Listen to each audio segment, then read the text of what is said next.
बघा next question, if cos A is two काय 4/5, cos A ची व्हॅल्यू किती दिली त्यांनी, कॉस ए ची व्हॅल्यू किती दिले 4/5, कॉस ए ची व्हॅल्यू किती दिले 4/5, then the value of tan A विचारलं काय तुम्हाला, टॅन ए तुम्हाला मी शिकवलंय का फेमस पायथागोरियन ट्रायंगल कसं लक्षात ठेवायचं आहे, साइन असेल तर स्मॉलचा स्मॉल असतो बरोबर की नाही, आणि टॅनचा काय होतो स्मॉल येतो आणि मोठा खाली येतो.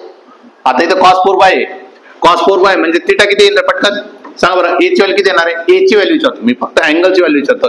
ए आला, ए च्या समोर काय 4 आहे, 4 कसा आहे मोठा आहे, मोठा असेल तर काही छोटा आहे, कॉस मध्ये उलटा येतो म्हणजे किती आला 37 डिग्रीचा आहे, किती होऊन जाईल 37 डिग्रीचा आहे. हे तर माहिती आहे तुम्हाला फेमस पायथागोरियन ट्रायंगल आहे.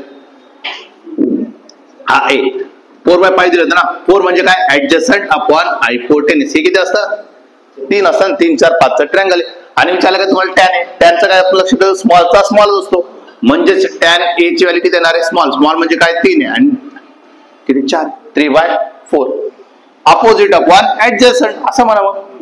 हे तर आपण असे विदाउट सॉल्व करतोय.